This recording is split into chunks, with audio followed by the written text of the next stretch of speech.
Jemaat dikasih Tuhan, marilah kita mulai ibadah kita pada hari ini dengan suatu pengakuan bahwa ibadah ini boleh terjadi karena pertolongan dari Allah Bapa yang menciptakan langit dan bumi dan yang mengasihi kita semua.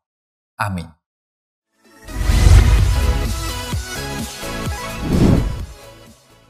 Good morning, teachers and students who are loved by the Lord Jesus Christ. Welcome to the UPH College Chapel. It is nothing new to experience difficulties in our lives, especially in a time of crisis like this. A crisis like COVID-19 has transformed many things in our lives, including the activity of learning and teaching that we are doing right now. Surely as believers, we cannot run from difficulties and crises in life. However, we have a faithful helper whose name is Jesus. He is the one who helps us in the difficulties and crises in our lives. Teachers and students, I invite all of you to sing the song entitled Yesus Penolongku.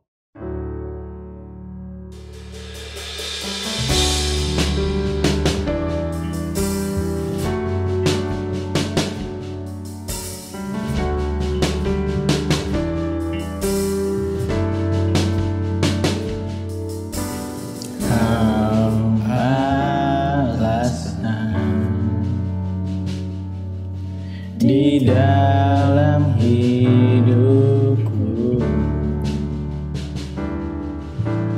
untuk berserah penuh kepadamu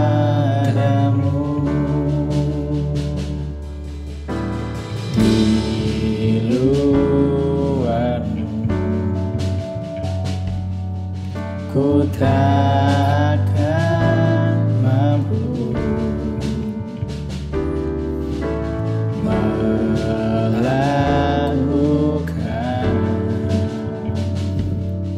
semua kehendak-Mu. Yesus penolongku, ku cari wajah-Mu, Kau yang ku perlu di setiap waktu. Tiada ku takut, sebab Kau bersertaku, karena Kau Tuhan di atas segalanya.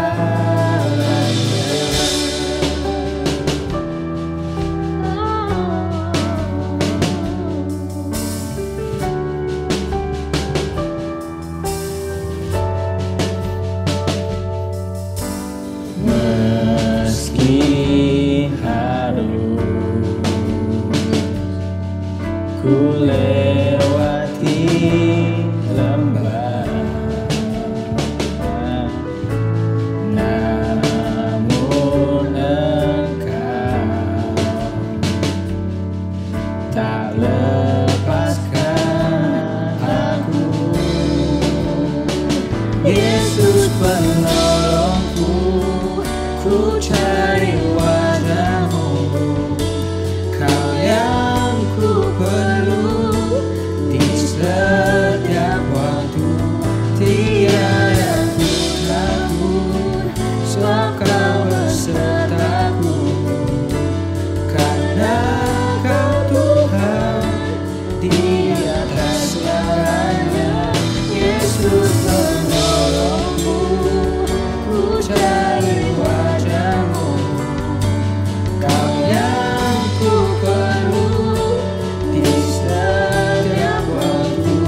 Tiada ku takut, sebab Kau bersertaku, karena Kau Tuhan di atas segalanya.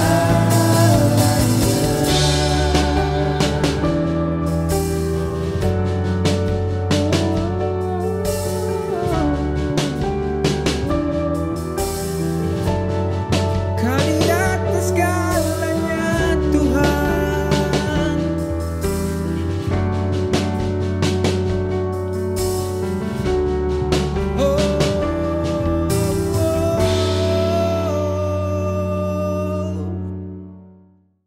The next song that we will sing is entitled Pelangi Kasih.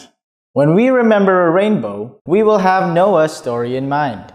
When the rain and storm fell on earth and destroyed everything on earth, God brings about a rainbow after the rain and storm as a sign of His beautiful promise. This song tells about how God works in all things. When we cannot understand how God works, we can be sure and believe that out of God's hand, a rainbow of love will appear. Let us sing this song together.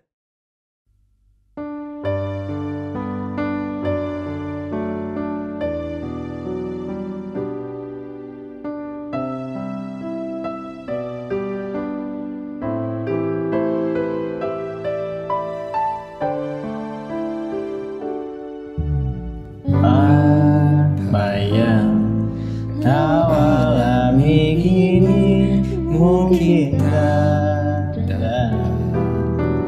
engkau mengerti cobaan yang kau alami tak melebihi kekuatanmu.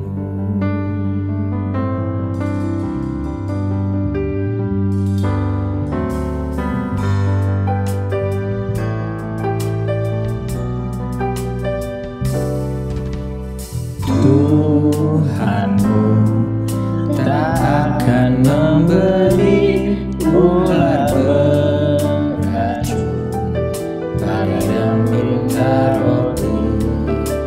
Satu hal tanamkan di hati, ingat semua yang Tuhan beri.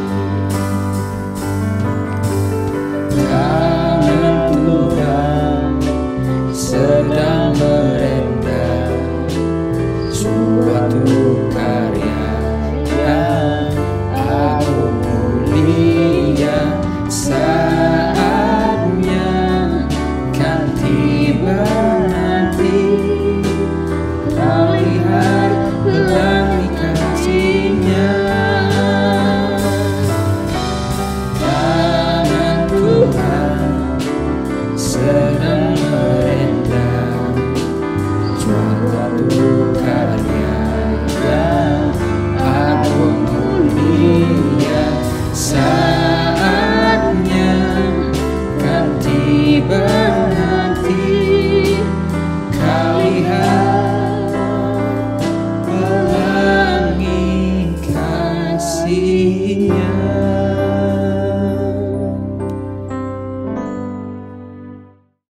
Lastly, this song is entitled Living Hope. In times of difficulty and crisis, we have a living hope named Jesus Christ. Because Christ lives, we can face every difficulty and crisis in this life. Let us sing this song together.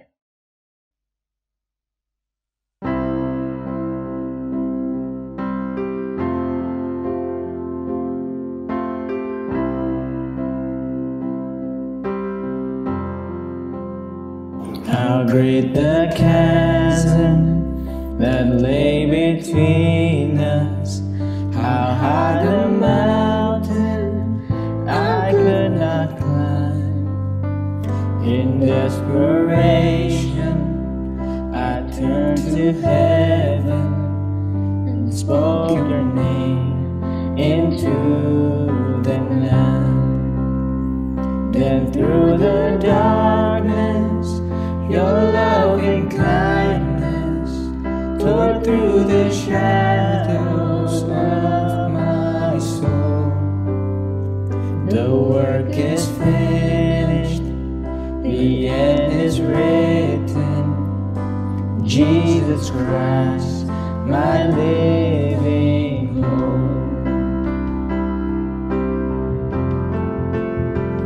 Who could imagine so great a mercy? What heart could fathom such boundless grace?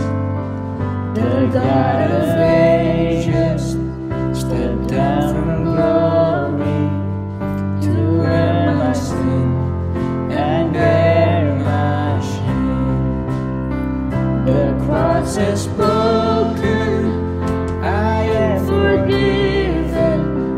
The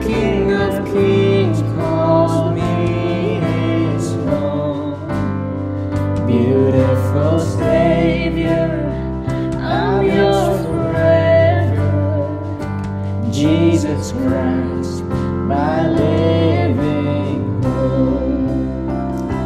Hallelujah, praise the one who set me free. Hallelujah,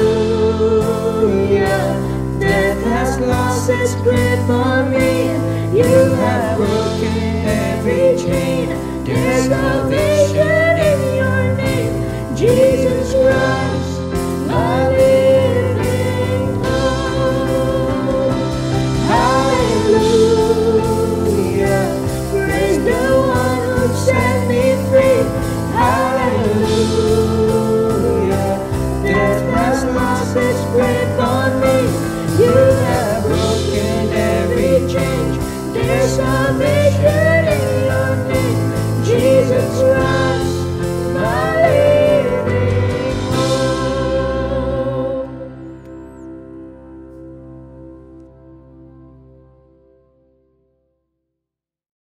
Jemaat kasih Tuhan, marilah kita bersama-sama berdoa sebelum kita merenungkan firman Tuhan. Mari kita berdoa. Tuhan, Bapa kami yang di surga, Bapa yang mengasihi kami. Kami ingin membaca dan merenungkan firman-Mu. Karena itu ya Tuhan, pimpin kami satu persatu. Bila Roh Kudus-Mu menolong kami, membuka hati kami, membuka pikiran kami, sehingga kami boleh mengerti apa yang menjadi kehendak-Mu. Pimpin ibadah ini Tuhan dari awal hingga akhirnya, dan bila nama Tuhan saja yang dipermuliakan. Di dalam nama Tuhan Yesus, kami panjatkan doa ini. Amin.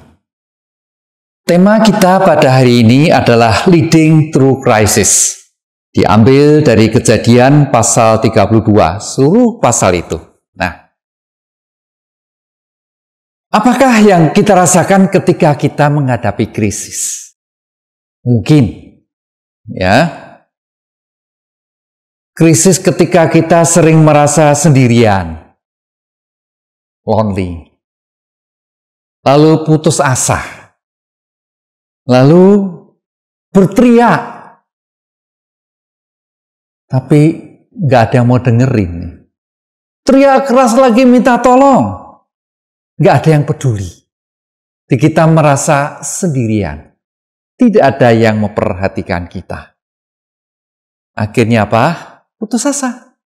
Karena kita tidak menemukan jalan keluar, tidak ada teman yang care sama kita, ada teman yang peduli sama kita, lalu kita putus asa. Karena kita tidak melihat bahwa kita ini aman di tangan Tuhan. Itulah krisis yang dihadapi kita, bukan? Nah, situasi inilah yang dihadapi oleh Yakub. Yakub mengikuti perintah Tuhan, tuh dia kembali ke tanah perjanjian. Jadi dia melarikan diri dari kakaknya Esau ke tempat lain, lalu sudah sekian puluh tahun di sana, Tuhan perintahkan Yakub untuk kembali ke tanah perjanjian. Nah, tetapi problemnya, Yakub takut bertemu dengan Esau. Kenapa? Nah, kita perlu sedikit mengerti latar belakangnya dulu tentang Yakub dan Esau ini. Mereka ini sebenarnya saudara kembar. Tetapi beda sekali. Kembar tapi beda. Beda baik dalam penampilannya. Ya, kalau Esau digambarkan dia berkulit kasar, sedang Yakub berkulit halus. Karena apa? Karena pekerjaan mereka juga berbeda. Esau banyak berburu keluar rumah. Yakub kebanyakan tinggal di rumah. Jadi beda sekali baik penampakannya, penampilannya, hobinya, kulitnya, dan seterusnya. Walaupun sebenarnya mereka kembar. Suatu kali Esau pulang dari berburu, sampai ke rumah, dia lapar. Lalu melihat Yakub sedang masak bubur kacang merah ya, enak sekali dan harum sekali baunya. Sehingga Esau ngomong sama Yakub, Yakub, gua minta dong, bubur itu gua lapar sekali. Yakub pinter menggunakan kesempatan. Maka dia bilang, oh nggak masalah, gua kasih lu bubur, nggak masalah. Tapi ada syaratnya. Apa itu? Syaratnya, lu jual hak kesulungan kamu. Esau memandang rendah hak kesulungan itu, Alkitab jelas mengatakan itu, sehingga dia dengan entengnya katakan pada Yakub, nggak masalah, oke, gua jual hak kesulungan gua. Oke, kita barter ya, lu jual hak kesulungan, gua kasih lu semangkok bubur kacang merah. Deal, jadilah. Perjanjian di antara mereka berdua. Selesai makan, Esau sudah lupa lagi. Ada janji apa, dia nggak peduli lagi. Ya, dia langsung istirahat. Nah, jemaat yang dikasihi Tuhan, apa sih hak kesulungan itu? Hak kesulungan adalah suatu hak yang diberikan kepada anak-anak sulung. Tradisi Yahudi, ketika seseorang mendapatkan hak kesulungan atau sebagai anak sulung, mereka akan dapatkan berkat melebihi daripada anak-anak yang lain. Esau tidak memandang itu suatu hal yang krusial. Asal saja selesai, dia nggak permasalahkan. Nah, jadi akhirnya ketika ayah mereka, Ishak, sudah tua, lalu Yakub dengan bantuan ibunya ya, menipu ayahnya sendiri, sehingga dia dapat berkat anak sulung. Setelah itu, beberapa hari kemudian, Esau datang pulang ke rumah. Lalu dia ingin juga membuat masakan-masakan yang menyenangkan ayahnya dan dia ingin mendapatkan berkat anak sulung itu. Ishak kaget sekali, dia sudah rabun, tidak bisa melihat. Dia kaget, loh, bukankah tadi kamu sudah datang kepada saya untuk minta berkat anak sulung itu? Esau sadar. Yakub sudah mendahului dia. Yakub yang dapat berkat anak sulung dan tidak bisa diulang lagi.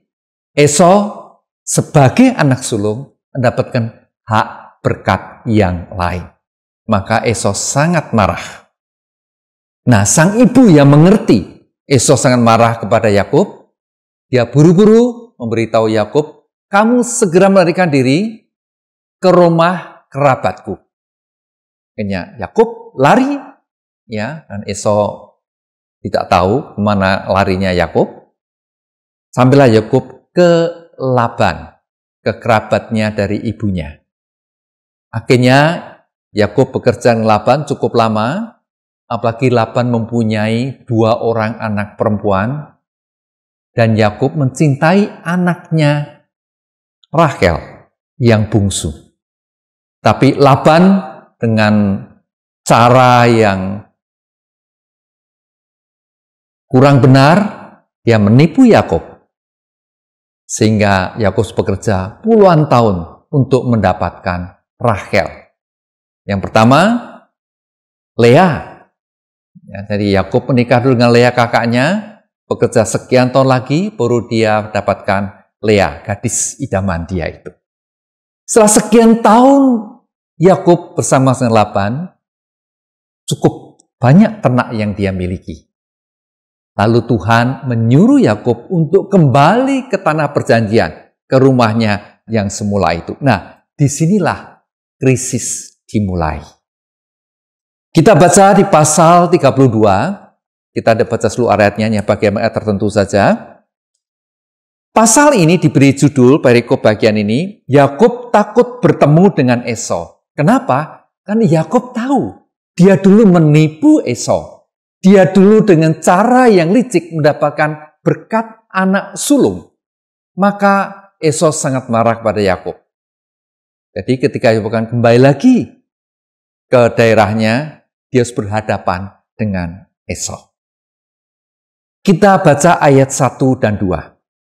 Yakub melanjutkan perjalanannya, lalu bertemulah malaikat-malaikat Allah dengan dia. Ketika Yakub melihat mereka, berkatalah ia, ini bala tentara Allah. Sebab itu dinamailah tempat itu Mahanaim. Ayat pertama dan yang kedua, itu jelas bahwa ada malaikat tentara Allah yang menyertai Yakub. Yakub tidak sendirian. Sebetulnya kita sebagai orang-orang percaya, umat Tuhan, tidak sendirian menghadapi krisis. Itu yang sering kita lupakan. Kita selalu berpikir menyelesaikan masalah itu sendiri. Ini krisisku. Aku harus bisa mengatasinya. Kita lupa. Ada Tuhan di samping kita. Bahkan dari 2 ayat yang kita baca itu, tidak hanya satu malaikat, sekelompok malaikat yang melindungi Yakub. Tapi Yakub hanya fokus kepada dirinya sendiri, fokus kepada problem yang dihadapi, sehingga dia lupa akan penglihatan itu, bahwa ada malaikat yang menyertai dia. Jemaat dikasih Tuhan, ketakutan seperti ini hal yang normal. Bahkan banyak tokoh-tokoh Alkitab yang ceritakan mereka juga mengalami ketakutan-ketakutan seperti itu. Kita ambil contoh, adalah Yosua. Yosua ketika diperintahkan oleh Tuhan untuk masuk ke tanah Kanaan, dia menggantikan kepemimpinan Musa, maka Yosua memimpin bangsa Israel untuk masuk ke tanah Kanaan. Yang pada waktu itu, tanah Kanaan tidak kosong, ada bangsa-bangsa asli yang mendiami tanah Kanaan. Sehingga ketika bangsa Israel ingin masuk ke tanah perjanjian, tanah Kanaan itu, mereka harus berperang dengan bangsa-bangsa asli. Nah, Yosua datang ke tanah itu yang pasti disambut tidak dengan baik-baik. Pasti. Bangsa asli Kanaan mempertahankan tanah milik mereka. Mereka anggap ini tanah kami. Kamu orang Israel yang pendatang. Jadi ketika Israel ingin masuk, maka yuk kita berperang. Maka Yosua sangat takut. Sehingga Tuhan menguatkan Yosua. Kita baca Yosua pasal 1 ayat yang ke-9. Bukankah telah kuperintahkan kepadamu, kuatkan dan teguhkanlah hatimu, janganlah kecut dan tawar hati, sebab Tuhan Allahmu menyertai engkau kemanapun engkau pergi. Jelas sekali Yosua juga takut ketika dia harus masuk ke tanah Kanaan berperang melawan bangsa Yeriko. Tapi itu perintah Tuhan. Maka Tuhan menguatkan Yosua. Jangan takut, jangan kecut hatimu, jangan tawar hatimu. Aku menyertai engkau. Jemaat yang kasih Tuhan, ingatlah kekuatan Tuhan yang melebihi krisis yang kita hadapi ini. Jadi bagaimana kita bisa mengatasi krisis yang ada di hidup kita ini? Ingat kekuatan Tuhan. Kita tidak sendirian menghadapi krisis. Ada Tuhan. Ada Tuhan yang menyertai kita. Dan kita harus percaya, Tuhan dapat mengatasi krisis. Dan Tuhan akan menggenapkan rencananya melalui krisis-krisis yang kita hadapi. Yang kedua, ini dari ayat yang ke-3 sampai dengan ayat yang terakhir, ayat yang ke-21. Kita lihat di sini. Tidak semua ayat kita baca, kita melihat ayat 6 dan 7. Kemudian pulanglah para utusan itu kepada Yakub dan berkata, kami telah sampai kepada kakakmu, kepada Esau, dan ia pun sedang di jalan menemui engkau, diiringi oleh 400 orang. Lalu sangat takutlah Yakub dan merasa sesak hati, maka dibaginyalah orang-orangnya yang bersama-sama dengan dia, kambing dombanya, lembu sapi, dan untanya menjadi 2 pasukan. Yakub sangat takut menghadapi Esau. Maka ayat 3 dan seterusnya mengatakan Yakub ingin menyuap Esau supaya dia tidak marah. Ya, maka Yakub rombongan pertama membawa binatang ternak dia. Tapi sebelumnya dia kirim orang dulu untuk menemui Esau. Supaya hati Esau itu tidak penuh kemarahan lagi dan mau menerima Yakub, apalagi kalau Yakub sudah memberikan ternak yang cukup banyak kepada Esau. Tapi apa laporan utusan Yakub tadi? Mengatakan, oh betul Pak Yakub, aku sudah ketemu dengan Pak Esau. Tapi dia sedang menuju ke sini, ke tempatnya Yakub berkemah, dengan membawa 400 orang. Aduh, yang diperkirakan Yakub bisa mengurangi permasalahan, mengirim ternak dan segala macam itu, ternyata semakin lama semakin buruk. Karena apa? Ternyata Esau pun mengadakan persiapan, membawa 400 orangnya. Yakub kenal betul siapa itu Esau. Esau biasa berburu, dia biasa, katakanlah biasa berperang. Yakub tidak biasa. Dia gembala ternak saja. Yang dia bawa juga mungkin hanya asistennya, asisten rumah tangga, tidak terbiasa untuk berperang. Jadi apa yang dipikirkan Yakub dengan usaha dia bisa melunakkan hati Esau? Ternyata tidak. Esau membawa 400 orang bersama-sama Esau. Semakin takutlah hati Yakub. Yakub lalu mengatur strateginya. Apa itu? Dia mencoba membagi harta bendanya, ternaknya, dan orang-orangnya terdiri 2 kelompok. Dia berharap kalau Esau menyerang, satu kelompok ketahuan kalah, ya sudah, itu katalah hilang, ya sudah. Tapi mesti ada bagian yang lain yang cukup jauh jaraknya dengan kelompok yang pertama ini. Itu strategi Yakub. Yakub lupa bahwa ada Tuhan. Maka bagian kedua ini, bagaimana kita bisa mengatasi krisis itu, teruslah berharap kepada Tuhan. Yakub punya fokus kepada problem dia, lupa kepada Tuhan.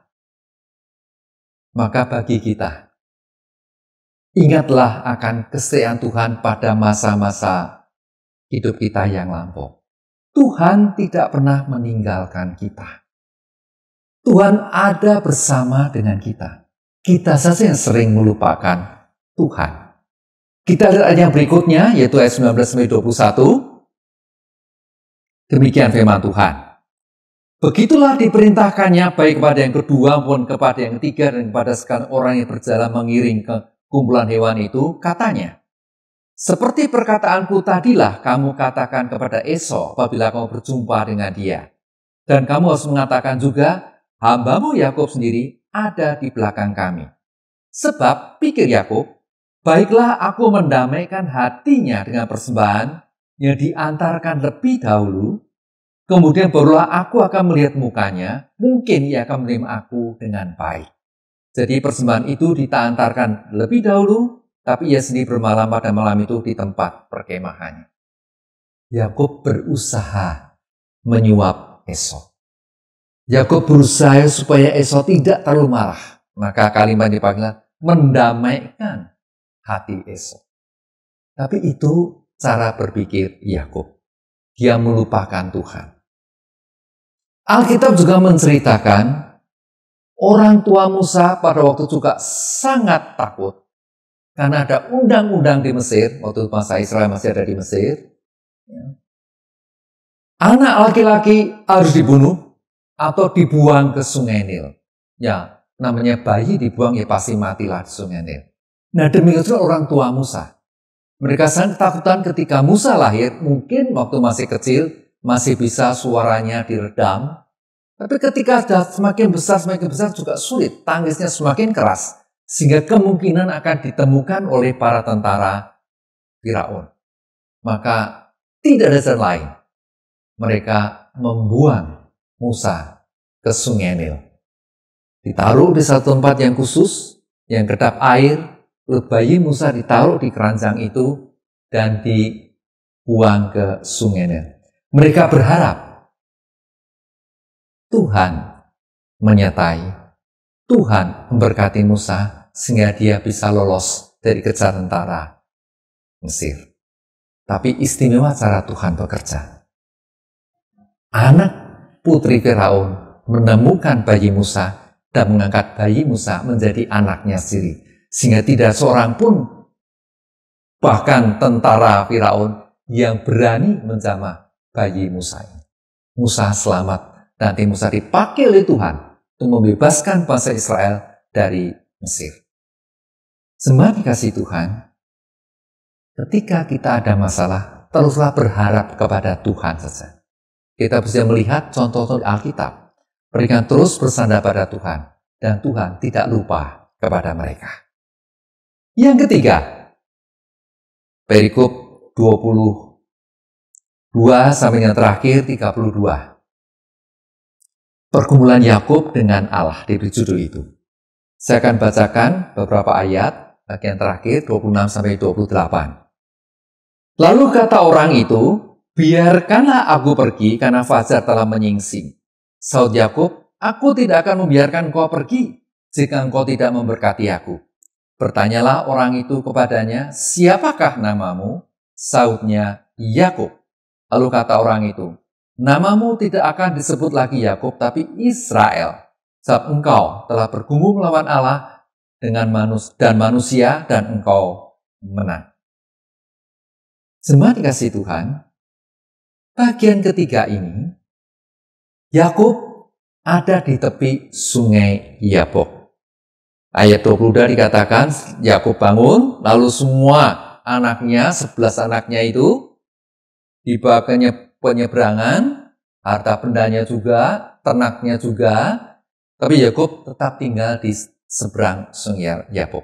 Di situ dia bergumul. Dia gelisah sekali. Besok akan bertemu dengan Esau.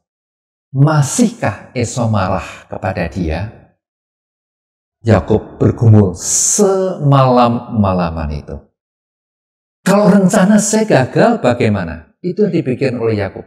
Kalau Esau tidak mau menerima ternak-ternakku, Esau tidak mau menerima segala apa yang kuberikan kepada dia, berarti Esau akan mengejar aku, bahkan mungkin membunuh aku. Itu yang dipikirkan oleh Yakub semalam-malaman di tepi sungai Yabok. Alkitab mengatakan mendadak saja. Ya. Ayat 24. Lalu tinggallah Yakub seorang diri di tepi sungai Yabok itu, dan seorang lelaki bergulat dengan dia sampai fajar menyingsing. Tahu-tahu tidak ada pendahulunya lebih dahulu. Alkitab mencatat, dan seorang laki-laki bergulat dengan dia. Bergulat, bergumul dengan Yakub di tepi sungai Yabok itu. Tidak jelaskan siapa dia. Tapi selama pergulatan itu, kita bisa lihat gambar ini ya. Selama pergulatan itu, Yakub mencoba memegang orang ini, ya, tidak mau dilepaskan lagi. Sehingga apa? Terus bergulat sampai menjelang pagi hari. Dan dalam pergulatan itu, Yakub menyadari orang ini, orang laki-laki ini bukan orang biasa. Maka ketika orang ini mengatakan, aku harus kembali meninggalkan engkau, dia tidak bisa lepas dari rangkulan Yakub begitu. Yakub mengatakan, aku tidak akan biarkan engkau pergi sebelum engkau memberkati. Akhirnya orang itu mengatakan, oke, siapa namamu? Yakub, sekarang diganti namamu Israel. Jadi orang ini memberikan suatu hal yang baru, nama baru kepada Yakub, dengan suatu harapan yang baru kepada Yakub ini. Dan yang menarik, ayat yang ke-28 dikatakan, namamu tidak akan disebutkan lagi Yakub, tapi Israel, sebab engkau telah bergumul dengan Allah dan manusia dan engkau menang. Mungkinkah manusia menang terhadap Allah? Pasti tidak. Kembali kasih Tuhan. Tidak mungkin manusia menang terhadap Allah. Kalau begitu kenapa kalimat ini? Apa maksud arti kalimat ini? Dan engkau menang terhadap lawanmu. Para penasihat mengatakan bagian ini adalah setelah bergumul sekian lama, Yakub merasa tenang setelah dia tidak bersandar pada kekuatannya sendiri. Dia bergumul mempertahankan posisi dia bergumul meyakini dengan seluruh kekuatan dia, tapi akhirnya dia menyerah, dia mengerti. Nggak mungkin aku bisa menghadapi ini sendirian. Sehingga ketika sampai pada titik itu, Yakub merasa tenang setelah tidak bersandar pada kekuatannya sendiri. Maka dicatat di sini adalah, dan engkau menang terhadap Allah. Suatu ungkapan betapa Yakub pulih tenang. Kadang-kadang Tuhan itu membiarkan kita bergumul di dalam krisis.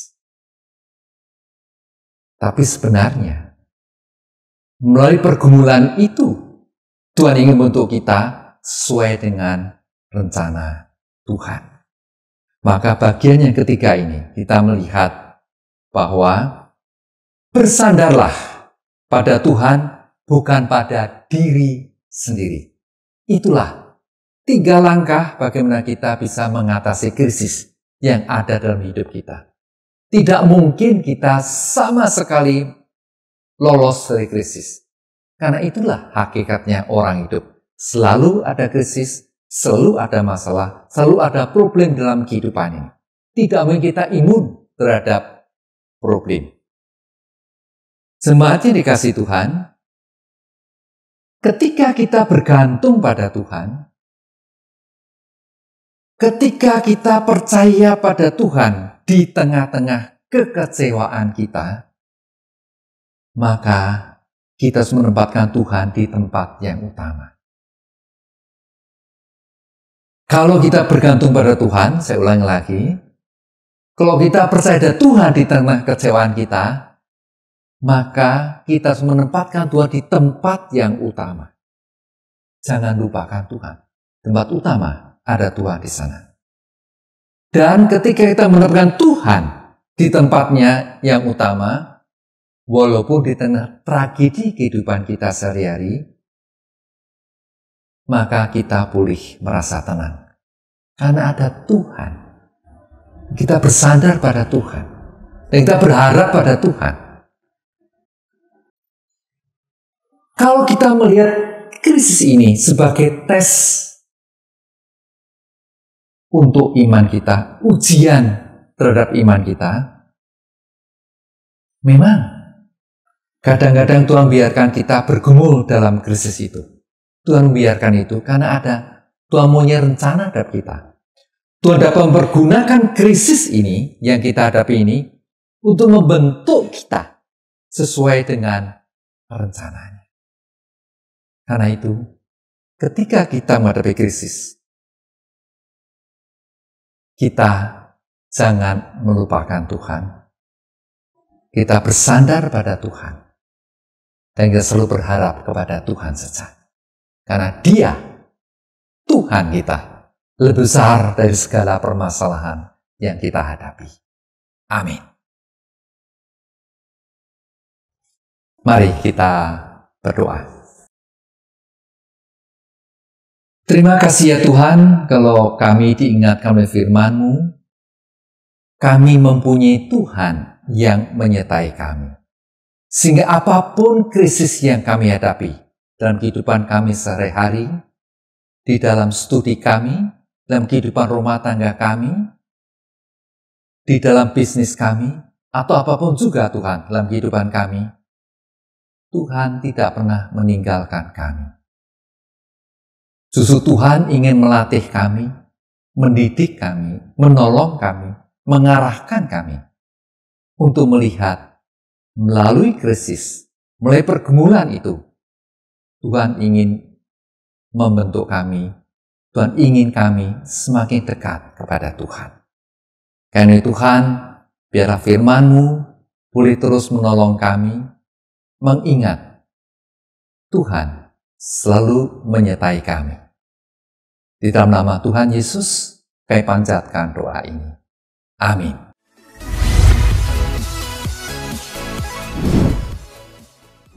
Jemaat yang dikasihi Tuhan, arahkanlah hatimu kepada Tuhan dan terimalah berkat dari Tuhan. Kasih dari Tuhan Yesus Kristus yang tidak pernah berhenti. Kasih dari Allah Bapa dan Persekutuan Roh Kudus menyertai kalian semua mulai saat ini, saat-saat di mana menghadapi krisis, sampai Tuhan Yesus datang kembali. Amin. Hallelujah, praise the one who set me free.